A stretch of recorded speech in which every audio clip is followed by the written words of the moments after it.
सादर जय Jinendra. The Jain foundation के अंतर्गत शुरू हुए जैन डाइट के 19वें सेशन में आप सभी का हार्दिक स्वागत है। जैसा कि आज इस जैन डाइट के अंतर हम एक ऐसे विषय को जानने वाले हैं जिसमें हम यहाँ सब जुड़े हुए हैं, लेकिन कोई भी नॉनवेज नहीं खाता। परंतु आज हम ऐसे विषय को जानने वाले हैं जहाँ हमें ये लग सकता है कि कहीं हम भी उन पदार्थों का सेवन तो नहीं कर रहे, जहाँ हम नॉनवेज तो कहला रहे हैं लेकिन कहीं हम उन हिंसात्मक जीवों के माध्यम से बनाया गया प्रोडक्ट यूज कर रहे हो। क्योंकि प्रत्येक व्यक्ति कोई ना कोई पदार्थों को तो हर कोई यूज कर रहा है, किंतु कहीं हम ऐसे पदार्थों का यूज तो नहीं कर रहे जहाँ चमड़े का पदार्थ बना हुआ हो। खाद्य पदार्थों में भी हम देखते तो नहीं है, खाने का चीज बाहर से लेकर के आ रहे हैं, किंतु कहीं वह हिंसात्मक तरीके से ना बनी हो, अथवा फेस पे अथवा स्किन पर लगाने वाले कई प्रोडक्ट ऐसे होते हैं जो जीवों की हत्या करके बनाए गए होते हैं। तो आज हम उस विषय को जानने वाले हैं जिसके अंतर्गत हम ये जानेंगे कहीं हम विचारों से तो हिंसात्मक है, किंतु हम जो क्रियाएं कर रहे हैं अथवा जो हम कायात्मक प्रयोग कर रहे हैं, काया के लिए प्रयोग कर रहे हैं, उसमें कहीं हम हिंसात्मक पदार्थों का सेवन तो नहीं कर रहे हैं। तो उसी विषय को प्रस्तुत करने के लिए आज हमारे साथ जुड़े हुए हैं आदरणीय प्रतीक जी। प्रतीक जी जो कि बेंगलोर से हैं, मैं उनका परिचय देता हूं आपको। वो बेंगलोर से जुड़े हुए हैं और अभी वे स्वयं अध्ययनरत हैं, और इसके साथ साथ वे एक ऐसा कार्य कर रहे हैं जो शायद ही कोई व्यक्ति अपने मन से करता हो। क्योंकि हर व्यक्ति बेनिफिट देखता है कि मेरा प्रॉफिट क्या होगा, उसी के आधार से व्यक्ति काम करता है। लेकिन हमारे जो प्रतीक जी हैं वो एक पशुओं की सेवा में कार्य कर रहे हैं जहां उनका कोई बेनिफिट नहीं है, किंतु जीव दया का पालन कर रहे हैं और जीवों से बनने वाले उन प्रोडक्टों का भी वे निषेध कर रहे हैं।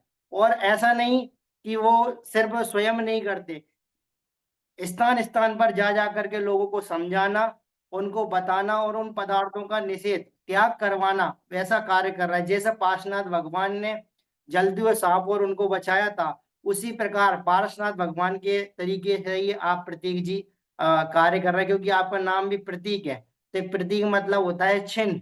तो उसी रूप में आप भगवान का तीर्थंकर परमात्मा के बताए हुए रास्ते पर आप चल रहे हैं और उसी के रूप में कार्य कर रहे हैं। जिस प्रकार से महावीर भगवान ने हमें सिद्धांत दिया है जियो और जीने दो, तो उन्हीं सिद्धांतों के माध्यम से आप इस कार्य में लगे हुए हैं। तो मैं ऐसे प्रतीक जी को इस मंच पर आमंत्रित करता हूं और वे इस आज के सेशन को लेंगे जिसके अंतर्गत जैन जीवन की व्यवहारिक रीति में अहिंसा का किस प्रकार से प्रयोग किया जाता है, अहिंसा का किस प्रकार से पालन किया जाता है, और हम कहीं हिंसात्मक क्रियाएं अथवा हिंसात्मक चीजों का प्रयोग तो नहीं कर रहे हैं। तो मैं ऐसे प्रतीक जी को आमंत्रित करना चाहूंगा कि वे अपने विषय को प्रस्तुत करें। आदरणीय प्रतीक जी। थैंक यू, धन्यवाद जय जिनेन्द्र विपुल जी। चलो तो आज का सेशन शुरू करते हैं जैन जीवन की व्यवहारिक रीति के ऊपर। जो जो जैन फिलोसफी है उसमें मूल है अहिंसा, क्योंकि हम बोलते हैं अहिंसा परमो धर्म। तो देखते हैं कि हम इस अहिंसा को किस लेवल तक लेके जा रहे हैं। पहले संक्षिप्त में 2 मिनट लूंगा अपने बारे में बताने के लिए। मैं बैंगलोर से हूँ। बाई प्रोफेशन मैं एक बिजनेसमैन हूँ, बाई पैशन मैं एक एनिमल राइट्स एजुकेटर हूँ। मैं लोगों को अवेयर कराता हूँ एनिमल्स के साथ किस तरह का शोषण और किस तरह की एट्रॉसिटीज हो रही है, और उसके बारे में लोगों से उनकी लाइफस्टाइल बदलाव के उनकी अपने अपनी लाइफस्टाइल में बदलाव लाने के लिए उनको प्रोत्साहित करता हूँ। मैं एक जेसीआई सर्टिफाइड पब्लिक स्पीकर भी हूँ और मैं खुद को एक एथिकल वीगन कहलाता हूँ। एथिकल वीगन क्या होता है, हम आगे जाके स्लाइड्स में इस चीज के बारे में और समझेंगे कि एथिकल वीगनिज्म यानी क्या होता है। मैं स्ट्रीट आउटरीचेस करता हूँ, जैसे आपको इस फोटो में दिख रहा है। मैं पोस्टर जाके जगह जगह जाके लोगों से बातें करता हूँ अपने पोस्टर और अपने थॉट्स के दौरान। और मैंने मोर देन 1000 लोगों से फेस टू फेस बातें की हुई है आज तक। This includes vegetarians, non vegetarians, Jains, south Indians, north Indians, आप इंडियंस, फॉरेनर्स, एवरीबडी। एंड 90% मेरा सक्सेस रेट है, जहाँ पे मैंने लोगों को कन्विंस किया है कि एक शुरुआत करे अपना जीवन को क्रूरता मुक्त बनाने में, एक शुरुआत करे सारे पशु पदार्थ को क्रूर कहने में। So this is about me. अच्छा, I quickly want you all to use the chat box and give me an yes और नो। बस हाँ या ना में जवाब दीजिए। क्या हमारे पूर्वज हमारे से ज्यादा वाइज थे? आप सबको क्या लगता है? I am not using the word technological advanced, I am not using the word intelligent. मैं आपसे पूछ रहा हूँ क्या वो हमारे से वाइज थे, क्या वो हमारे से समझ ज्यादा रखते थे और विनय और विवेक ज्यादा रखते थे? आपको क्या लगता है, यस और नो? श्रीपाल जी ने मैसेज किया यस, विपुल जी ने मैसेज किया yes. Can I have some more participants active please? क्या आपको लगता है हमारे पूर्वज हमारे से ज्यादा विनय और विवेकवान थे? अगर नो लगता है तो नो करके आप डाल सकते हो। अगर आपको लगता है कि नहीं, हमारे पूर्वज हमारे से ज्यादा समझदार नहीं थे, तो आप नो डाल सकते हो। किंजल जी ने भेजा यस, संजय जी ने भेजा yes. Can I have some more answers? कोई है ऐसे जो नो समझता है कि नहीं, हमारे पूर्वज हमारे से ज्यादा समझदार तो नहीं थे, हम उनसे ज्यादा समझदार है, हम है 21st सेंचुरी वाले? चलो आगे देखते हैं। कुछ ऐसी प्रथाओं का नाम मैं आगे बताना चाहूंगा, जो मैं चाहता हूं कि आप सिर्फ सोचिए, अगर ये प्रथाएं आज भी चल रही होती तो क्या आप उसमें एक पार्टिसिपेंट बनना चाहते? या अगर ये कुछ प्रथाएं आपके या आपके परिवार वालों के ऊपर फोर्सफुली दी जाती कि आपको ये फॉलो करना पड़ेगा, तो क्या आप उसके सहमति में रहते या नहीं? कुछ प्रथाएं जो हमारे पूर्वज फॉलो करते थे। सबसे पहली हुई प्रथा हुई सती। क्या हम चाहेंगे कि हम ये फॉलो करें? दूसरी प्रथा हुई कास्ट सिस्टम और untouchability, child marriage, dowry system,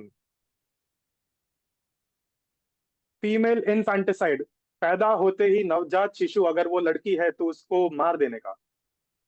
polygamy, polygamy यानी कि एक साथ अनेकों, multiple marriages, basically having multiple partners, एक आदमी की 100 पत्नियां, एक, वैसे उसको पॉलीगमी बोलते हैं। क्या आज के जमाने अगर पॉलीगमी होती तो आप इसके सहमत रहते?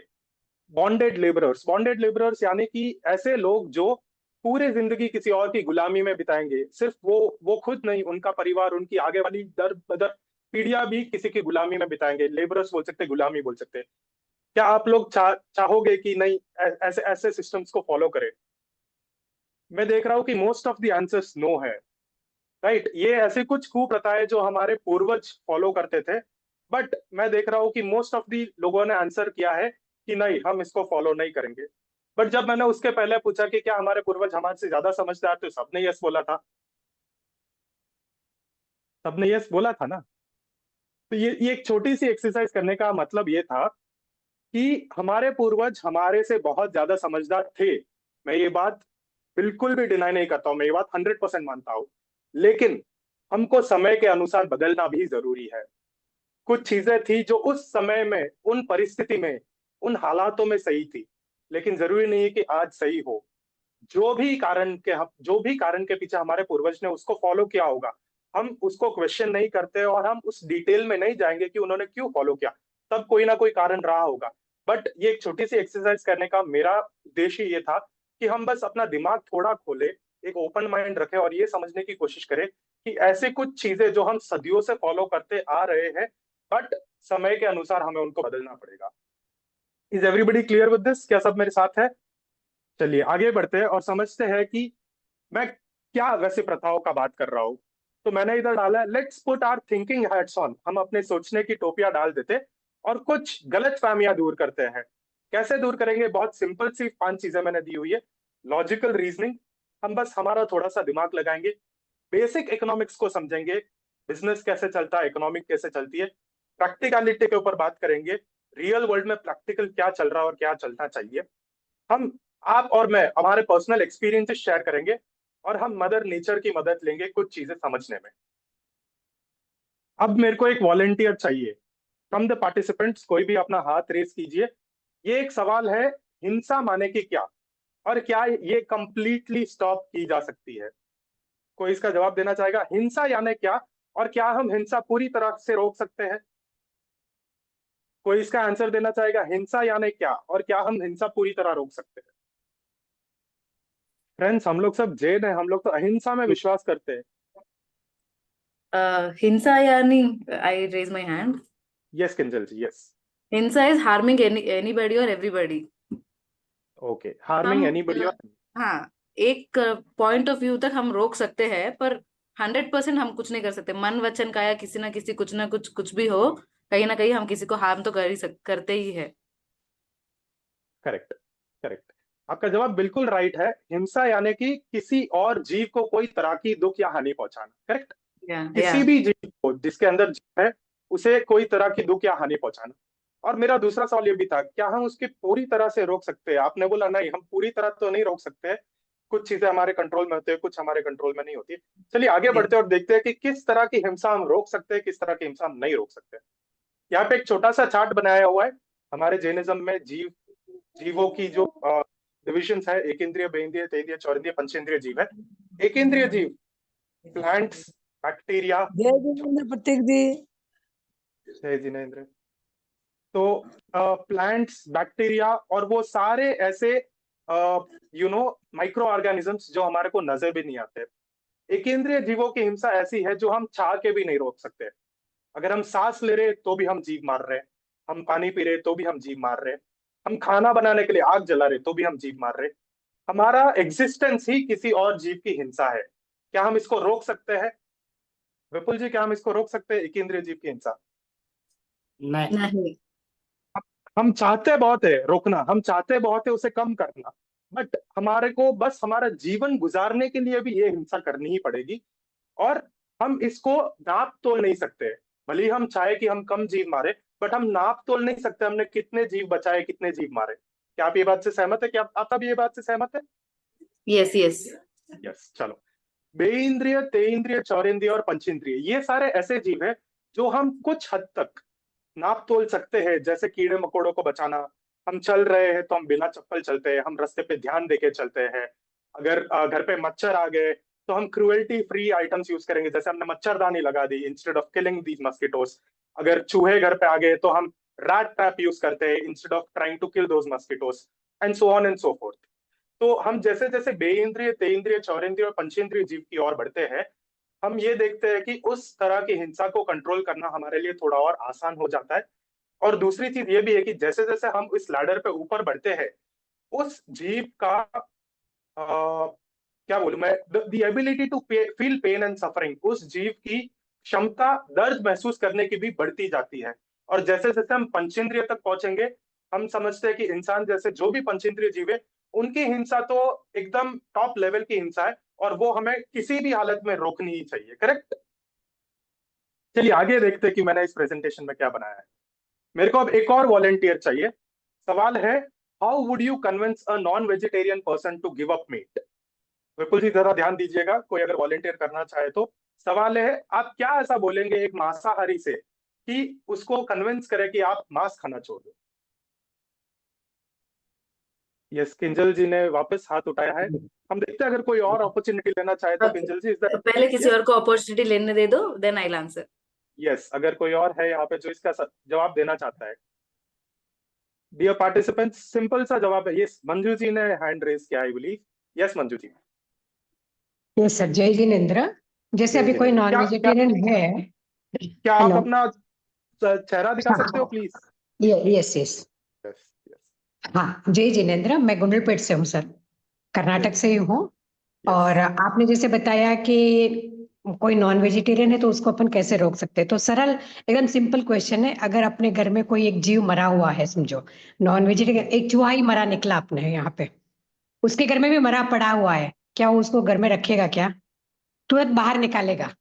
तो अपन उसको समझा सकते हैं कि जब एक चूहा मरा हुआ घर में तू नहीं रख सकता है, तो उन मरे हुए जीवों को अपने पेट में कैसे डाल सकता है? तो मतलब सिंपल है एकदम। हो सकता है कि वो कन्विंस हो जाए, पर ये एकदम सरल है कि भाई मुर्दाघर तो नहीं है अपना, पड़े इंसान की लाश पड़ी होती है तो अपन वो लोग बाहर रखते हैं। अपने यहाँ पे नहीं, मतलब साउथ इंडियन में सिस्टम है कि जैसे ही किसी की डेथ होती है तो वो लाश को बाहर रख देते हैं, घर के बाहर। तो आप वो मरे हुए जानवर को बाहर निकाल रहे हो, मरे हुए इंसान को बाहर निकाल रहे हो, तो उसको कैसे पेट में रख सकते हो? ये मेरा एक पॉइंट है सर। चलो बहुत बढ़िया।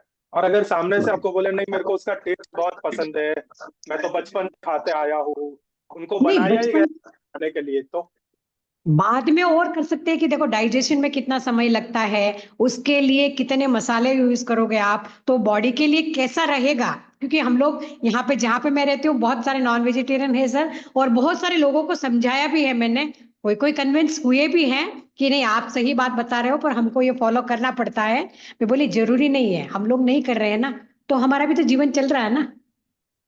Correct correct. बिल्कुल बिल्कुल सही थैंक बात यू। बताई आपने, बिल्कुल। Yes, thank you. Kinjal ji, आप कुछ ऐड करना चाहेंगे इसके अलावा?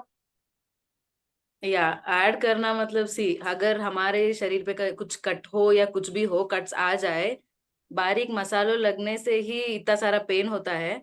अगर मेरे लिए समझो मिच्छामी दुक्कडम एक चिकन पीस प्लेट में आता होगा, समझो एक आने के लिए अनेकों को मारना पड़ता है। Like this I convince many of my friends to turn into vegetarians. तो बहुत लोग ऑलरेडी वेजिटेरियंस हुए हैं। Correct correct. आपने मतलब मेरे को जो जवाब चाहिए था वो आपने दिया। आपने ये बोला कि अगर हमको एक छोटा सा कट भी आए तो हमारे को हाँ। कितनी परेशानी होती होगी, करेक्ट। या तो हम लोगों को इस तरह एक संवेदना जगाते हैं कि भाई, जब आपके साथ अगर इतनी छोटी सी चीज हो रही है तो आपको इतनी परेशानी हो रही है, आप सोचो उस जीव के साथ क्या क्या हो रहा होगा, करेक्ट। तो जब हम किसी से कोई चीज छोड़ने की बात करें, तो इसमें सबसे इंपॉर्टेंट आता है, the only thing that matters is the victims perspective. मतलब जो उस हानि का उपभोक्ता है, जो जो भोग रहा है उस हानि को, उसको उसको कैसा लग रहा है, राइट। हम दुनिया की सारी बातें कर सकते हैं, वो अलग है, but the most important thing is, अगर मेरे कोई एक्शन से किसी और को हानि पहुंच रही हो, क्या वो सहमत है उस हानि से। और ये विक्टिम्स पर्सपेक्टिव जो है, ये बहुत इंपॉर्टेंट है किसी को भी ये समझाने में कि आपका एक्शन सही है या गलत है। And this is applicable for all our actions in our life, right. मैं सिर्फ खाने की बात नहीं कर रहा हूँ, कोई भी एक्शन में अगर सामने वाले को दुख दर्द पहुंच रहा है, इसीलिए जब हम मिच्छामी दुक्कडम कहते हैं, हम सामने वाले के पास जाके बोलते हैं, मन वचन और काया से मिच्छामी दुक्कडम। अगर मैंने कभी आपको दिल दुखाया हो, कभी मेरे शब्दों से जाने अनजाने में आपको कोई तरह की हानि पहुंचाई हो, आपको दुख दिया हो, तो मैं मिच्छामी दुक्कडम मानता हूँ। वो इसीलिए मानते हैं क्योंकि सामने वाले को कैसा लगा, ये सबसे ज्यादा इंपॉर्टेंट है। चलिए, हिंसा की जब हम बात करते हैं, हमने अभी ये जस्ट डिस्कस किया, एकेंद्रिय, बहिंद्रिय, तेंद्रिय, चौरेंद्रिय, पंचेंद्रिय जीव की हिंसा होती है। हिंसा में कुछ हिंसा ऐसी होती है, हिंसा की 3 कैटेगरीज होती है एक्चुअली। अनअवॉइडेबल हिंसा, जो एकेंद्रिय जीव की हिंसा होती है, जैसे मैंने पहले बताया, अपने को बस अपना जीवन चलाने के लिए भी कुछ हिंसा करनी पड़ती है, वो आई अनअवॉइडेबल हिंसा। उसको हम इमेजरेबल भी बोल सकते हैं।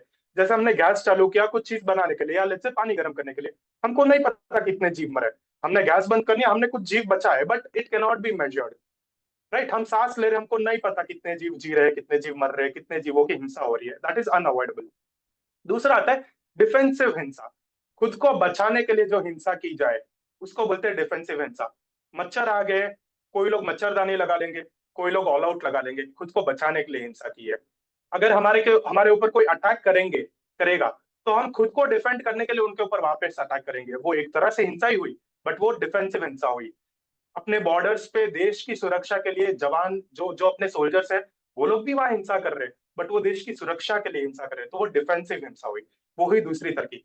तीसरी तरह की आई अवॉइडेबल हिंसा, ऐसी हिंसा जो हम कर तो रहे, बट उसे करने की हमको जरूरत नहीं है, हम बस आदतों के पीछे कर रहे हैं, हमारी जीवन शैली के पीछे कर रहे हैं, या हमारे खान पान के पीछे कर रहे हैं। तो ये जो तीसरी हिंसा, जो अवॉइडेबल हिंसा है, इसके बारे में हम थोड़ा और लंबी बात करेंगे और देखेंगे कि क्या ऐसी कुछ हिंसा है जो हम बहुत बड़े पैमाने पे कर रहे हैं, और क्या हम उसको अवॉइड कर सकते हैं।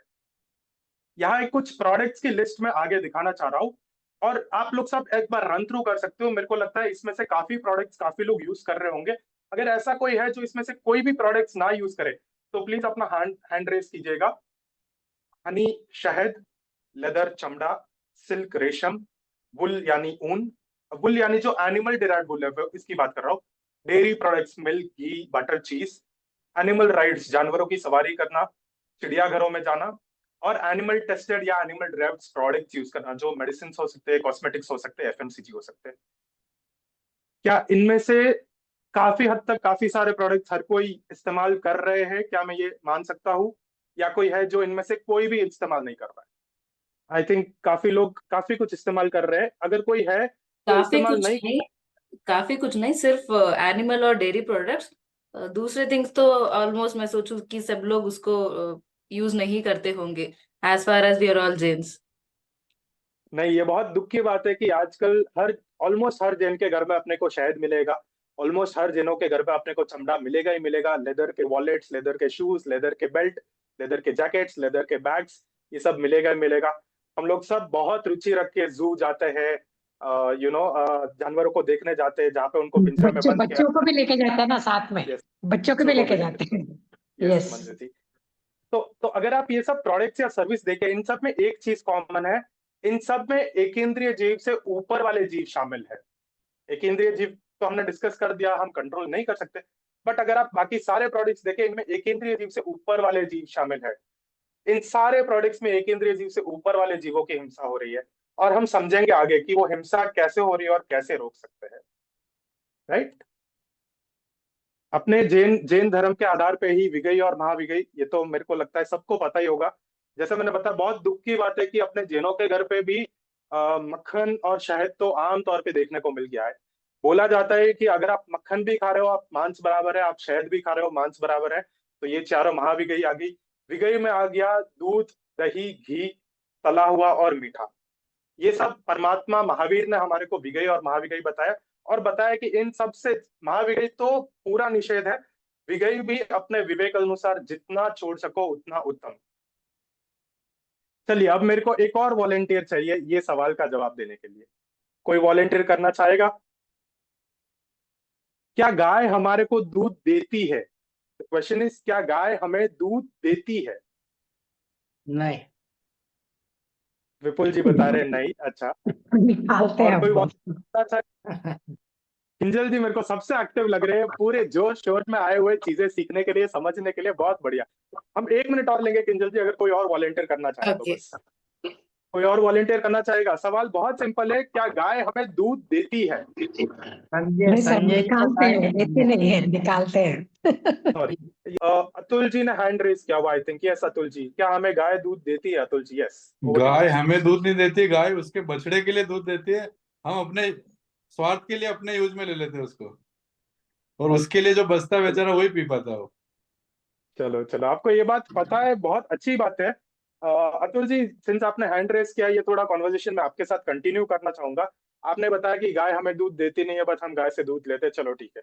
अतुल जी, मैं आपसे पूछना चाहूंगा कि गाय का शरीर जो है वो दूध कब बनाता है? जब उसका बछड़ा होने वाला होता है तभी होता है। तो जब जब उसका तक, बछड़ा होता है, मतलब बच्चे हाँ प्रेगनेंसी के बाद या डिलीवरी हाँ, के बाद, और हम बोल सकते हैं।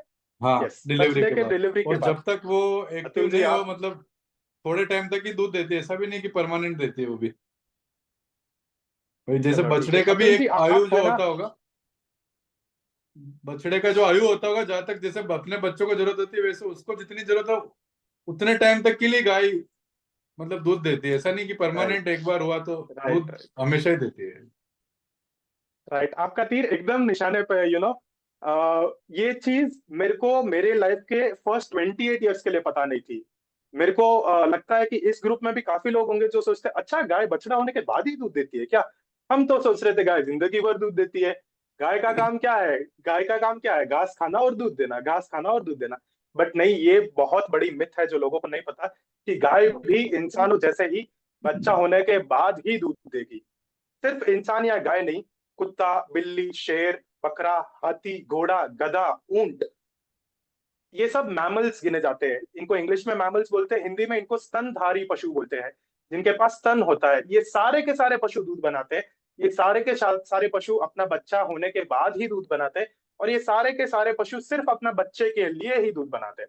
चलो अतुल जी, आपने ये तो बता दिया कि हाँ, गाय प्रेग्नेंट होने के बाद ही, डिलीवरी होने के बाद ही दूध देती है। अतुल जी, आपको क्या लगता है आज के सिनारियो में, जहाँ पे दूध की डिमांड इतनी ज्यादा है, राइट? इंडिया आज 145 करोड़ पॉपुलेशन का लोग है, हम वर्ल्ड के लार्जेस्ट डेयरी प्रोड्यूसर है। क्या आपको लगता है कि गाय को नेचुरली गर्भवती होते होंगे, या क्या आपको लगता है इंसान इसमें कुछ ना कुछ गड़बड़ जुगाड़ कर रहा होगा गाय को प्रेग्नेंट कर करने रहा का? है सर, आपको क्या हर लगता है? इंसान। हम देखते हैं ना आसपास सर, इसके लिए भी इंजेक्शन आ गए सर। तो यस, मतलब जबरदस्ती किया जाता है सर वो। करेक्ट। आपने एक वर्ड यूज किया, इंजेक्शन। मैं आपको बताना चाहूंगा, इंजेक्शन एक एक्चुअली बहुत छोटा वर्ड है। हम क्या सोचते हैं इंजेक्शन क्या है? चमड़े में कहीं लगा लिया और गाय प्रेग्नेंट होगी। जी नहीं, इंजेक्शन नहीं होता है। उसको बोलते हैं आर्टिफिशियल इंसेमिनेशन, या उसको हिंदी में बोलते हैं कृत्रिम गर्भाधान। अभी कृत्रिम गर्भाधान में करते क्या है, मैं आपको छोटा सा यहाँ पे समझाऊंगा, आगे मैं फोटो भी बता रहा हूँ कि उस वीडियो में कृत्रिम गर्भाधान में करते क्या है। समझो एक गाय है, उस गाय को एक जगह बांध दिया, ठीक है। जो कृत्रिम गर्भाधान या आर्टिफिशियल इंसेमिनेशन करने आदमी आएगा, वो गाय के पीछे से हाथ डालेगा, गाय की योनि के अंदर हाथ डालेगा, यहां तक हाथ अंदर जाएगा, उसके एल्बो तक हाथ अंदर जाएगा, वो उसके यूट्रस तक पहुंचेगा, या जिसे हम हिंदी में गर्भाशय बोलते हैं, जहां से बच्चा पैदा होने की पूरी प्रक्रिया चालू होती है नारियों में। यूट्रस तक जाएगा, उस यूट्रस को पकड़ेगा, फिर एक दूसरे हाथ में एक लंबा सा आयरन का सरी लेगा, जिसको हम बोलते हैं AI gun, artificial insemination gun. इस आर्टिफिशियल इंसेमिनेशन गन के एज पे रहता है बुल सीमन, मतलब नर गाय का वीर्य, और फिर वो उसके अंदर डालेगा हाथ, उसके गर्भाशय तक जाके उसको इंजेक्ट करेगा या उसको शूट करेगा सीधा का सीधा गर्भाशय में। ये करने से दो मेजर एडवांटेज होते हैं डेयरी फार्मर को। पहला तो उसको जो है नर ना बैल पालने की जरूरत नहीं है, क्योंकि अगर गाय को गर्भवती बनाना नहीं तो उसको बैल पालना पड़ेगा साथ ही साथ गर्भवती बनाने के लिए। तो ये आर्टिफिशियल इंसेमिनेशन या कृत्रिम गर्भाधान करने से उसको बैल पालने की जरूरत नहीं है, बैल का खर्चा सारा बच गया। दूसरा मेजर एडवांटेज ये है कि ऐसा आर्टिफिशियल इंसेमिनेशन करने से जो प्रेगनेंसी की प्रोबेबिलिटी है वो 90% से भी ज्यादा चली जाती है। नहीं तो हम सब इंसान है, हमको पता है कि प्रेगनेंसी कंसीव होने के लिए कई बार हमको मल्टीपल अटेम्प्ट्स करने पड़ते हैं टू कंसीव अ बेबी, लेकिन ये कृत्रिम गर्भाधान करके जो बच्चा होने की प्रोबेबिलिटी है वो 90% से भी ज्यादा चली जाती है। तुलसी आप मेरे साथ बने रहिएगा। जो ये सब मैंने प्रोसेस एक्सप्लेन किया इस वीडियो, इस छोटे से फोटो में दिखा रहा है कि आदमी गाय के गर्भाशय में हाथ डालता है और फिर उसके योनि में गर्भाशय में बुल का वीर्य डाल देता है। अतुल जी, अगर ये किसी मनुष्य के साथ किया जाए उसको बांध के, तो आप उसको क्या बोलेंगे? सर उत्पीड़न है, पीड़ा हुई है, मतलब गलत पीड़ा किया हुई जा है, रहा है, गलत है, गलत किया जा रहा है शोषण ऐसा है कुल करने। मिला के। कहने का मतलब शोषण है ये। अच्छा अच्छा, शोषण है आप मानते हो? क्या हम इसको एक तरह से रेप बोल सकते हैं अतुल जी? हाँ सही बात है। बिना बिना गाय की इजाजत के उसकी योनि में हाथ डालना और उसके गर्भाशय में किसी और बैल का वीर्य डालना बिना उसकी अनुमति के, क्या ये एक तरह से रेप हुआ? गलत राइट। है। ये देखिए रियल लाइफ सिनारियो ऐसा किया जाता है। ऊपर वाला जो सिर्फ एक चित्र है, नीचे वाले में देखिए रियल लाइफ सिनारियो, गाय को ऐसे बांधते हैं, पीछे से जो AI आर्टिफिशियल इंसेमिनेशन करने आदमी आता है वो गर्भाशय में हाथ डालता है और फिर बुल का वीर्य डालता है ताकि वो प्रेग्नेंट हो जाए। चलो ये हुई प्रेगनेंसी की बात। हम थोड़ा और आगे बढ़ते हैं और देखते हैं कि गाय के साथ आगे क्या क्या होता है। लेट्स से वो गाय प्रेग्नेंट हो गई, उसने अपना बच्चा 9 महीना पेट में रखा और बच्चा डिलीवर कर दिया। हम लोग रखते हैं 50-50 प्रोबेबिलिटी नर बछड़ा और नारी बछड़ा, मतलब नर और मादा, फीमेल और मेल की 50-50% प्रोबेबिलिटी रखते हैं। अतुल जी, क्या आज के जमाने में कोई भी नर बछड़े को रखेगा? नहीं, आजकल छोड़ देते हैं इनको। कहाँ अगर छोड़ हो देते गया हैं? तो थोड़े दिन रहा और फिर छोड़ देते हैं बाहर। अच्छा, बाहर छोड़ देते हैं। हाँ, अभी जैसे आप बाहर देखोगे तो आपको मोस्टली ये जो मेल मेल वाले ही मिलेंगे आपको, जो मेल बाहर वाले घूमते मिलेंगे। रहते हैं ना। अच्छा, कुछ को बाहर छोड़ते हैं और कुछ के साथ क्या होता होगा, आपको क्या लगता है? बाद में वो तो जैसे बड़े होते हैं तो फिर उनको काटने ले जाते हैं उठा के। अच्छा, वो आपको लगता है बड़े होने तक कोई वेट करेगा? हाँ, क्योंकि उनका वेट गेन तभी होता है, फायदा तभी होता है उठाने वाले को। चलो ये बात आपकी सही है, कुछ को बड़े होने के लिए वेट करते हैं, बट इसमें एक और कैच है। जो जो नवजात शिशु होते हैं, बच्चे होते हैं, उनका जो चमड़ी होती है ना बहुत सॉफ्ट होती है, तो वो सीधा का सीधा जाता है लेदर इंडस्ट्री के लिए, क्योंकि वो बहुत सॉफ्ट चमड़ी होती है, वो उससे प्रीमियम लेदर बनता है। तो कई बार ऐसा इंस्टेंसेस देखा गया कि मोर देन 70-80% केसेस में उस नर बछड़े को within the first 24 hours ही कत्ल खाने भेज दिया जाता है। उसका जो मांस होता है उसको व्हील बोला जाता है, VEAL, व्हील बोला जाता है, और उसका चमड़ा जो है प्रीमियम लेदर बनता है। ये हुआ नर बछड़े की कहानी। अगर वो मादा बछड़ी हुई, यानी अगर वो बचिया हुई, फीमेल हुई, तो उसको रखेंगे क्योंकि वो कल जाके अपने को दूध की मशीन देगी, मशीन बनेगी। चलो, क्या यहाँ पे कोई मुझे बता सकता है कि एक नारी में लैक्टेशन पीरियड किसको बोलते हैं? जो भी मदर्स रह चुके यहाँ पे, लैक्टेशन पीरियड यानी क्या, कोई मुझे बता सकता है?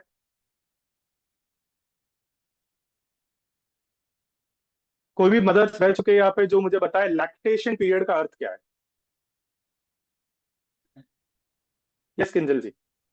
I'm not a mother yet, but still I know this.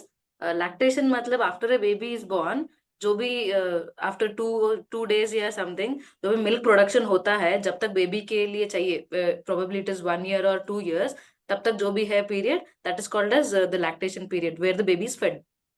चलो एकदम परफेक्ट, आपने एकदम 100 और 100 वाला आंसर दिया है, परफेक्ट आंसर दिया है। लैक्टेशन पीरियड यानी जिस ड्यूरेशन तक जब कोई नारी मां बनती है उसके बाद जब तक उसको दूध आएगा उसे बोलते हैं लैक्टेशन पीरियड। आमतौर पे हम देखते हैं इंसानों में ये 1.5 से 2 साल का लैक्टेशन पीरियड होता है।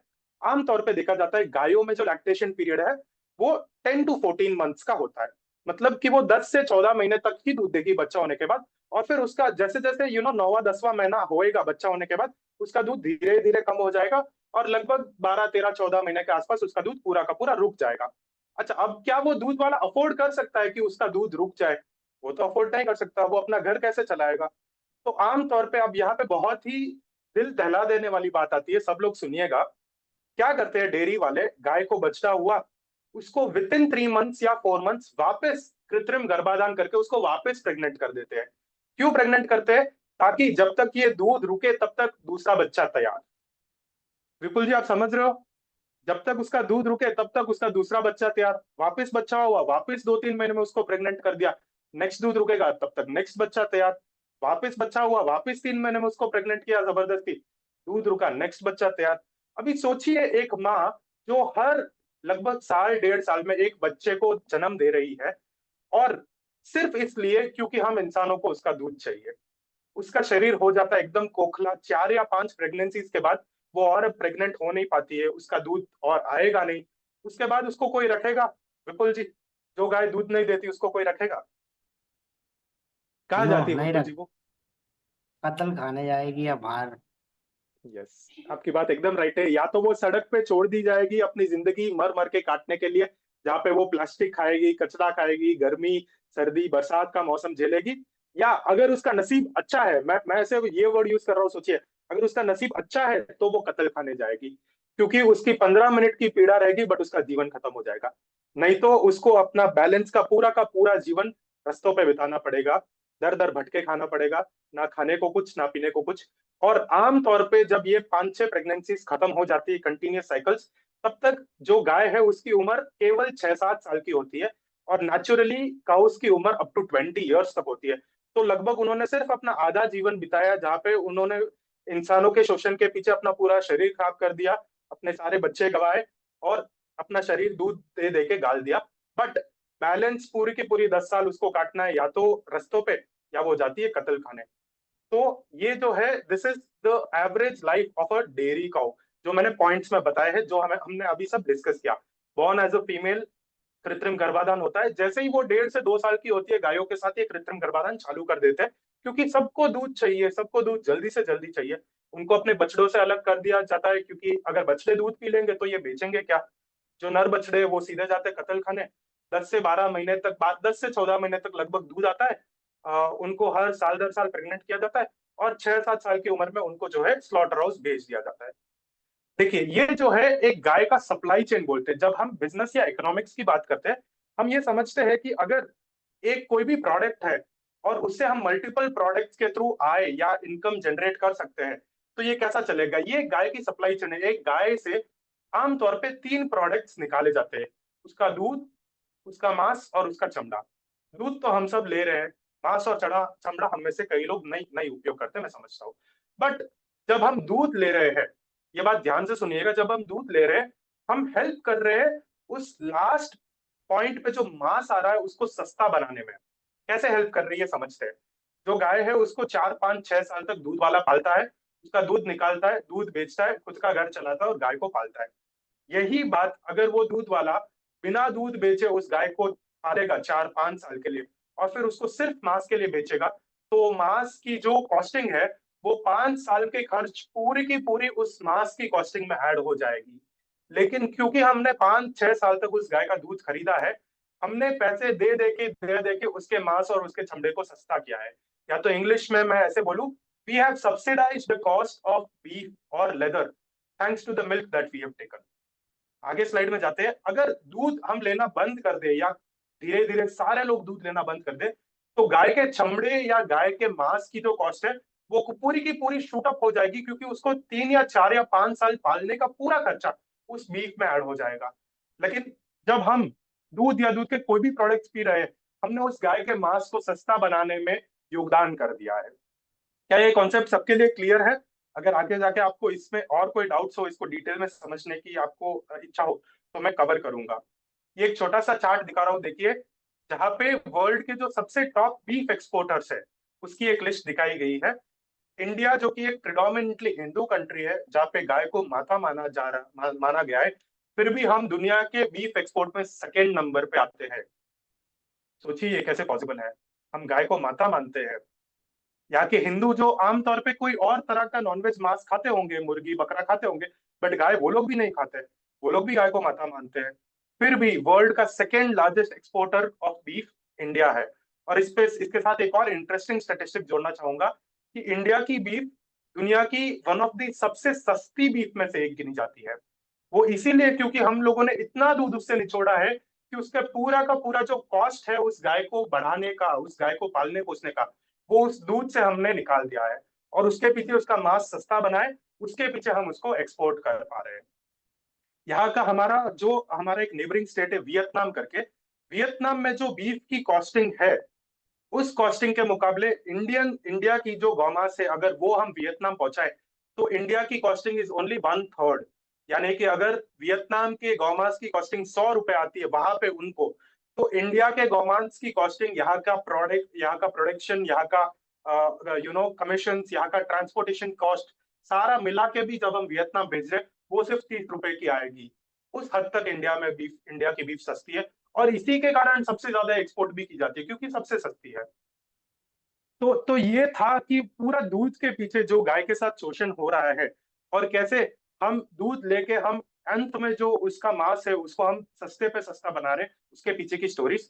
ये कुछ कॉमन मिथ्स है या गलतफहमी में बोलूंगा जो लोगों में है आमतौर पर जो मैंने सुनी है, और मैं यही क्लैरिफाई कर देता हूँ ये सारे के सारे सिर्फ मिथ है कि वो लोग बछड़े को पूरा का पूरा दूध पीने देता है। नहीं, कोई नहीं पीने देंगे क्योंकि सबको प्रॉफिट चाहिए, सबको मुनाफा चाहिए, सबको पैसा ज्यादा से ज्यादा चाहिए। अगर बछड़ा दूध पी लेगा तो बेचेंगे क्या, बेचेंगे नहीं तो कमाएंगे क्या। तो ये दरअसल गलतफहमी है कि बछड़े को पूरा दूध पीने देते हैं। एक और मिथ ये है कि गाय जो है जरूरत से ज्यादा दूध बनाती है, ये बहुत बड़ा मिथ है। इसके पीछे मैं डिटेल में आऊंगा आगे।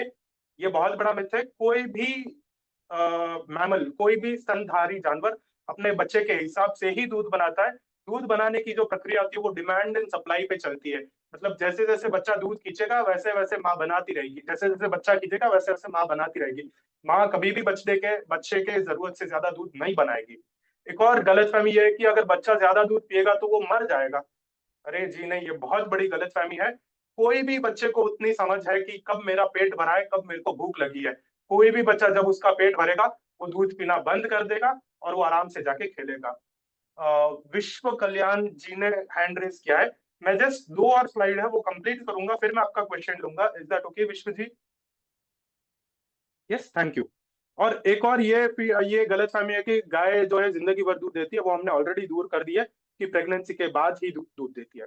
अच्छा, मुझे एक और वॉलंटियर चाहिए। ये तो बहुत सिंपल है, मुझे पता है और कोई ना कोई बता ही देगा। हमारे जैनों के हिसाब से 5 महाव्रत क्या क्या है? चलिए ठीक है, समय की मर्यादा रखते हुए मैं खुद ही बता देता हूँ। ये हमारे 5 महाव्रत हैं। अहिंसा, आचार्य सत्य, आचार्य यस, ब्रह्मचर्य, आस्तेय और अपरिग्रह। अहिंसा। चलो मैं आपको बताता हूँ कि सिर्फ दूध के पीछे इनमें से क्या क्या महाव्रत अपने टूट रहे हैं।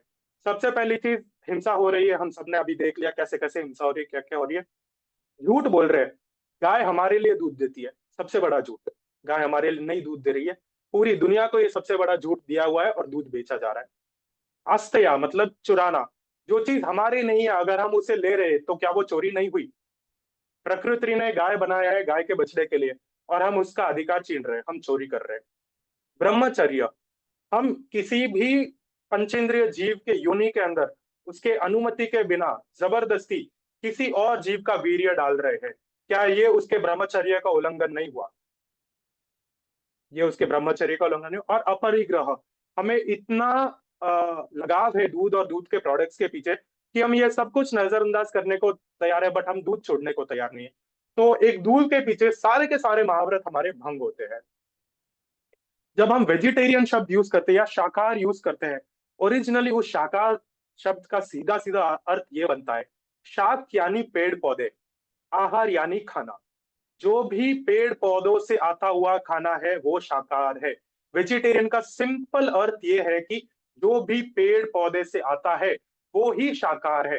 धीरे धीरे हम लोगों ने दूध और दूध के प्रोडक्ट्स भी शाकाहार में जोड़ लिए। आजकल तो लोग अंडों को भी शाकाहार मानते हैं, अंडों को भी वेजिटेरियन नाम दिया गया। ये सब गलत धारणाएं हैं। वेजिटेरियन का ट्रू अर्थ यह है कि भाई पेड़ पौधों शाखों से आता हुआ आहार शाकाहार। और इसी कंफ्यूजन के चलते धीरे धीरे लोगों ने जब देखा कि वेजिटेरियन वर्ड में कंफ्यूजन चालू हो गया, लोगों ने अलग अलग एनिमल प्रोडक्ट्स भी उसमें जोड़ दिए, लोगों ने एक नया वर्ड तैयार किया जिसका वर्ड है वीगन। वेजिटेरियन वर्ड का पहले 3 अक्षर और आखिरी के 2 अक्षर लेके एक वर्ड बनाया वीगन। वीगन यानी वो आदमी जो कोई भी पशु के पदार्थ, कोई भी पशुओं की सेवा ना प्रयोग करता है, ना उसको बढ़ावा देता है। और वीगनिज्म सिर्फ एक डाइट नहीं है, ये एक लाइफस्टाइल है। लाइफस्टाइल ऐसे कि वीगन लोग ना प्रोडक्ट्स यूज करते हैं, ना प्रोडक्ट्स खाते हैं, ना चमड़ा पहनते हैं, ना लेदर यूज करते हैं, ना चिड़ियाघर जाते हैं। पशुओं की शोषण में जो भी प्रोडक्ट या सर्विस, जो भी पदार्थ या सेवा होती है, उन सब से वीगन लोग दूर रहते हैं। और इसी के दौरान वीगनवाद का हुआ प्रचलन। तो वीगनवाद के 3 मूल मंत्र गिने जाते हैं। एक होता है एथिक्स। एथिक्स यानी कि मोरालिटी, क्या सही है क्या गलत है। दूसरा आता है हेल्थ, वीगनिज्म अपना के क्या क्या हेल्थ बेनिफिट्स होते हैं। तीसरा आता है एनवायरनमेंट, वीगनिज्म अपना के हम पर्यावरण की कैसे सुरक्षा कर रहे हैं। मैं जो है, मैंने स्टार्टिंग में एक वर्ड यूज किया था एथिकल वीगन, मतलब मैं एथिक्स के पीछे वीगन बना हूं। मैं इस रीजन के पीछे वीगन बना हूं कि हमें प्राणियों का शोषण बंद करना है। मैं हेल्थ के लिए या पर्यावरण के लिए वीगन नहीं बनाऊं। कई लोग होते हैं जो हेल्थ या पर्यावरण के लिए भी बनते हैं, बट एथिकल वीगनिज्म सबसे ज्यादा मुख्य है, क्योंकि हम पशुओं को शोषण करने में रोकने के लिए एथिकल वीगनिज्म ही सबसे ज्यादा इंपॉर्टेंट है। चलो, मेरे को एक लास्ट वॉलेंटियर चाहिए, इसके बाद हम Q&A पे जाएंगे। आई थिंक समय भी मर्यादा रखनी चाहिए। सिंपल सा सवाल है, आपके पास 2 रास्ते हैं, आप एक ट्रेन चला रहे हैं, आपके पास 2 रास्ते हैं। एक रास्ते पे प्याज कुचला जाएगा, दूसरे रास्ते पे गाय का बछड़ा कुचला जाएगा। आप कौन से रास्ते पे प्याज गाड़ी चलाओगे? यहाँ पे अगर प्याज और गाय को दोनों ऑप्शन में दिया गया है तो मैं प्याज को चुनूंगी, बिकॉज प्याज में है एकेंद्रीय जीव, ये है गाय है वो पंचेंद्रिय जीव। इसको है ना, we can choose this, but पंचेंद्रिय जीव को फीलिंग्स रहती है, सब कुछ रहती है, we can not choose that. चलो, अगर मैं बोलूं कि ये जो प्याज है उसके अंदर तो अनंत अनंत जीव है, गाय का बछड़ा तो सिर्फ एक जीव है, गाय के बछड़े को मारने में हम कम जीवों का नाश कर रहे हैं ना, तो आप क्या बोलोगे? कम जीवों का नाश होगा, पर वो है पंचेंद्र जीव। एकेंद्रीय जीव तो एकेंद्रीय होता है, उसको फीलिंग्स नहीं रहती है, पर ये भी हत्या है वो भी हत्या है। अच्छा, हत्या दोनों है, बट अगर हमको चूज करना पड़े तो कभी भी हमें पंचेंद्रिय कभी जीव को चूज। बचाने का सबसे पहला प्रयत्न करना चाहिए, बचाने का प्रयत्न, करेक्ट? ये रिंकू जी ने भी हाथ उठाया है। रिंकू जी, आप कुछ इस सवाल का जवाब देना चाहेंगे? प्याज वाला जो है वहां पे जाएगी ना, मीन्स वहां पे जाएंगे हम लोग ट्रेन चला के। वहीं पे जाना चाहिए। यस, आपने बिल्कुल सही बोला है, प्याज वाली ही ट्रेन चला है। देखो, यहाँ पे आंसर दिया हुआ है, भले ही प्याज में अनगिनत सूक्ष्म जीव होते हैं, पर शायद ज्यादातर लोग प्याज को ही कुचलना पसंद पसंद करेंगे, गाय के मासूम बछड़े को नहीं। क्योंकि हम जानते हैं कि एक पंचेंद्रिय जीव की हिंसा कई ज्यादा है कई एक इंद्रिय जीवों की हिंसा से। तो ये मैंने आपको 2 मार्ग बता दिए। चलो, आप मेरे को बोलो, मेरे को एक इंद्रिय जीव की भी हिंसा नहीं करनी, पंचेंद्रिय जीव की भी हिंसा नहीं करनी, तो वो रहा तीसरा मार्ग। अब बने जैन वीगन। जैन वीगन ऐसा है जो जमीन कन भी नहीं लेता और कोई पशु पदार्थ भी नहीं लेता, उसे बोलते हैं जैन वीगन। तो मैं जो है जैन वीगन लाइफस्टाइल फॉलो करता हूँ। मैं ना प्याज कंज्यूम करता हूँ, बहुत कम कंज्यूम करता हूँ, कभी जरूरत पड़ी तो अलग बात है, बट मैं एनिमल प्रोडक्ट्स तो बिल्कुल भी कंज्यूम नहीं करता हूँ, कोई भी कारण में। अगर मेरे को आप बोलोगे आपको दही लेना है, आपको दूध लेना है, आपको घी लेना है, मैं नहीं कंज्यूम करूंगा, मैं भूखा रहना पसंद करूंगा, बट मैं उस गाय के बछड़े को कुचलना नहीं पसंद करूंगा। आगे आते हैं कि हमने डाइट की बात की, बट जैसे मैंने बताया एथिकल वीगनिज्म जो है सिर्फ डाइट से आगे जाके और भी बहुत चीजों पे आता है। तो क्लोथिंग, इन सब में ज्यादा एक्सप्लेनेशन की जरूरत नहीं है। ये ऐसी चीजें जो हम आसानी से अवॉइड कर सकते हैं। सिल्कवर्म के साथ हिंसा होती है। 1 मीटर सिल्क की साड़ी बनाने में 10,000 से भी ज्यादा सिल्कवर्मों को गरम गरम पानी में उबाला जाता है और उनके बाद उनसे सिल्क तैयार की जाती है। वूल जो है वो हमें भेड़ शीप से मिलता है। लेदर जो है हमें गाय या बकरे के चमड़े से मिलता है। काश्मीर या फर भी जो है, जो वाइल्ड एनिमल्स होते हैं उनके स्किन को फर बोलते हैं। एंटरटेनमेंट पर्पस के लिए जो जानवरों का शोषण हो रहा है, जिसमें आ जाती है animal rides, horse ride, elephant ride, रथ, हमारे वरगुड़े में जो रथ यूज हो रहे हैं वो भी शोषण है। अगर आप बुलक कार्ट वगैरह यूज करते हो वो भी शोषण है। फिश स्पा करवाना, फोटोज के लिए जाना, जू जाना, एक्वेरियम जाना, डॉल्फिन शो जाना, सारे शोषण है। कुछ प्रोडक्ट्स है जहाँ पे ये निम्नलिखित पशु पदार्थ यूज होते हैं।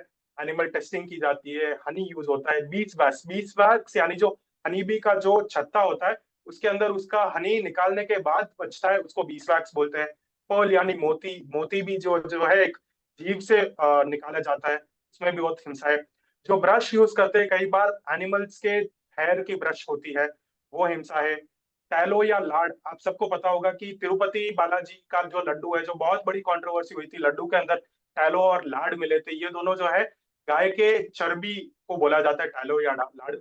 ग्लिसरीन होता है वो एनिमल से आता है। बोन चार एक ऐसी चीज है जो प्रोडक्ट्स को रिफाइन करने में यूज किया जाता है। कुछ प्रोडक्ट्स को रिफाइन करने के लिए बोन चार यूज किया जाता है। कुछ तरह के ग्लूज के अंदर भी एनिमल पदार्थ होते हैं। लैनोलिन करके एक पदार्थ है जो वुल में से निकलता है, और वो भी कई आइटम्स में यूज किया जाता है, कॉस्मेटिक प्रोडक्ट्स में ज्यादातर। केराटिन, जेलेटिन, एनिमल फैट्स और वरक आजकल अपने को वीगन वरक मिलती है या प्लांट बेस्ड वरक भी मिलती है। जो वरक ओरिजिनली पहले लोग यूज करते थे, उसमें कई जगह पशु पदार्थों का इस्तेमाल किया जा रहा है। आगे आते हैं हम स्पोर्ट्स के लिए जो क्रूरता हो रही है पशु के साथ। शटल कॉक का जो शटल होता है उसमें डक के फेदर्स यूज किए जाते हैं। क्रिकेट में लेदर बॉल्स और लेदर ग्लव्स का इस्तेमाल किया जाता है। Football, volleyball, hockey ball, baseball, सब जगह लेदर यानी चमड़ा का इस्तेमाल किया जाता है। टेनिस बॉल में वुल आता है, ग्लव्स में लेदर आता है, स्नूकर बॉल के ऊपर वुल आता है। पोलो एनिमल, हॉर्स पोलो, कैमल पोलो, एलिफेंट पोलो जैसे बहुत सारे स्पोर्ट्स हैं जो लोग खेलते हैं। जल्लीकट्टू ये कर्नाटका का स्पोर्ट है जहाँ पे भैंसों का इस्तेमाल किया जाता है, बैलों का इस्तेमाल किया जाता है, सॉरी। हॉर्स रेसिंग और काइट फ्लाइंग यूजिंग मांजा, जहाँ पे हम पिजन्स को बहुत तरह के हानि पहुंचाते हैं।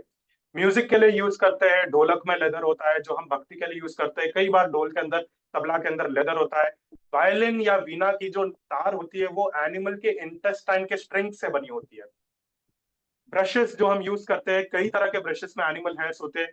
कई तरह के कलर वैक्सेस, जो भी तरह का वैक्स आपको दिख रहा है, सब मेजर बी वैक्स होता है। पेंट्स में, टैटू इंक में, आर्ट पेपर में, सब जगह आपको पशु पदार्थ देखने को मिलेंगे। और ये है मेडिसिन तो खैर चाहे हम कुछ हद तक अवॉइड नहीं कर पाते क्योंकि हम जरूरत के पीछे ही लेते हैं। काफी जगह पे आपको मेडिसिन में दिखेगा gelatin capsule, soft gelatin capsules. तो वो जो जेलेटिन कैप्सूल्स है वो सारी की सारी गौमांस या सुअर के मांस से बनती है। विटामिन डी के जो सप्लीमेंट्स अपने को दिए जाते हैं ओमेगा 3 के लिए, वो सारे के सारे फिश से आते हैं। कई बार सूतर्स यानी जो बैंडेज होती है उसमें कई बार एनिमल प्रोडक्ट्स यूज किए जाते हैं, और मेडिसिन के लिए एनिमल टेस्टिंग भी की जाती है। तो इन सबसे आप कैसे बचे? इन सबसे बचने के लिए जो पैक्ड प्रोडक्ट्स है उनके ऊपर आप ये कुछ चिन्ह ढूंढे। क्रुएल्टी फ्री, जो लेफ्ट साइड आपको दिख रहा है, क्रुएल्टी फ्री यानी वो कोई भी एनिमल्स के ऊपर टेस्टिंग किए हुए नहीं है। वीगन यानी कोई भी एनिमल का प्रोडक्ट उसमें इन्वॉल्व नहीं है। अगर आप ये दो सिंबल्स या ये दो साइंस देखें तो आपको पता चलेगा क्या इसमें जानवरों का शोषण शामिल है या नहीं। हम लोग ग्रीन डॉट भी देखते हैं वेजिटेरियन के लिए, जो नॉन वेज होता है उसमें रेड डॉट आता है, ग्रीन डॉट आता है। ग्रीन डॉट के साथ साथ वीगन वर्ड भी ढूंढे ताकि आपको पता चले कि ऐसे कई पदार्थ तो नहीं इसमें इस्तेमाल किए हुए हैं। Right, thank you. Time for question and answer. मेरा सेशन यही समाप्त हुआ। बहुत बहुत धन्यवाद प्रतीक जी, आपने तो बहुत ज्ञानात्मक चीज प्रस्तुत की और लोगों को ये समझ में भी आया होगा, क्योंकि हमें ही लग रहा है कि हम भी कई चीजों का ऐसा प्रयोग करते हैं जिस चीज से हम अनभिज्ञ थे, और आपने जो बताया उससे हमें ज्ञात हुआ कि किन चीजों का प्रयोग हमें नहीं करना चाहिए। तो मैं अभी क्वेश्चन आंसर की तरफ चलता हूँ। तो अभी रिंकू, हाँ तो आपने हैंड रेस किया है, सबसे पहले हम रिंकू जी का प्रश्न लेंगे जो इन्होंने हैंड रेस किया है। हाँ, कॉस्मेटिक के ऊपर है ना, वेगन के नहीं लगाते। बहुत सारे जो सनस्क्रीन है वो है तो वो पता नहीं चलता, तो उसके बारे में वेगन प्रोडक्ट्स के अलग कुछ चिन्ह वगैरह लगने चाहिए, या कौन से प्रोडक्ट्स है उसकी एडवर्टाइजमेंट होनी चाहिए? यस रिंकू जी, आजकल ऐसे कंपनीज भी अवेयर हो रही है कि कंज्यूमर्स की डिमांड है कि उन्हें वीगन प्रोडक्ट्स चाहिए। धीरे धीरे हम नोटिस कर रहे हैं कि आज के डेट में बहुत सारे वीगन ब्रांड्स तक आ चुके हैं। मैं आपसे लिंक शेयर करूंगा आपके टीम के थ्रू, जहाँ पे और कुछ पिछली साइट्स में जो मैंने दिखाया कुछ प्रोडक्ट्स जैसे केराटिन या लायोनिल या ऐसे अगर पदार्थ आपको उसके इंग्रेडिएंट लिस्ट में दिखे तो ये प्योरली आप समझ के चलिए कि उसमें पशु पदार्थ है। काफी सारे प्रोडक्ट्स आज के डेट में वीगन सिंबल के साथ आ रहे हैं, जैसे कोलगेट का टूथपेस्ट के ऊपर आजकल वीगन लगाना चालू कर दिया है, क्योंकि वो लोगों ने एक नया लाइन लॉन्च किया जिसमें कोई भी एनिमल प्रोडक्ट्स नहीं। पहले कोलगेट में बहुत सारे एनिमल प्रोडक्ट्स आया करते थे, आज उन्होंने एक लाइन लॉन्च किया हुआ है जहाँ पे वीगन टूथपेस्ट से कोई भी एनिमल प्रोडक्ट्स नहीं है, आप निश्चिंत होकर यूज कर सकते हैं। कॉस्मेटिक प्रोडक्ट्स में भी थोड़ा छानबीन करना पड़ेगा, बट समय के मांग को देख के काफी कंपनियों ने अपना एक वीगन लाइन चालू कर दिया है। काफी ब्रांड्स संपूर्ण तरह से वीगन भी है जो मार्केट में आज आ चुके हैं। आप थोड़ा ढूंढेंगे आपको मिल जाएगा, या मैं लिस्ट विपुल जी के थ्रू आपसे शेयर करूंगा। Okay, thank you. जी धन्यवाद। मुझे एक क्वेश्चन था। यस तो संगीता। अभी के इसमें फिर दूध के कौन से भी आइटम खाने नहीं चाहिए? यस, आज के हिसाब से अगर आप देखो, जो गाय का दूध आ रहा है या कोई भी जानवर से अगर दूध आ रहा है, सिर्फ गाय ही नहीं, भैंस दूध देती है, बकरी दूध देती है, घोड़ा दूध देता है, हाथी भी दूध देता है। कोई भी जानवरों का दूध की ना हमारे को जरूरत है ना हमारे को लेनी चाहिए। अगर हमारे को ऐसे दूध की जरूरत पड़े तो हम पौधों से आधारित भी दूध आसानी से बना सकते हैं, घर पे बहुत ही किफायती दाम में आसानी से तैयार किया जा सकता है। जो मेरा पर्सनल फेवरेट है, कोकोनट मिल्क यानी नारियल का दूध। एक नारियल से 1 लीटर तक दूध निकाल सकते हैं घर पे आसानी से 15 मिनट में बस। और उस दूध से आप सारी की सारी चीजें बना सकते हो। उस दूध का दही जमा सकते हैं, उस दूध से आगे जाके घी निकाल सकते हैं, उस दूध से आप चाय वगैरह बना सकते हैं।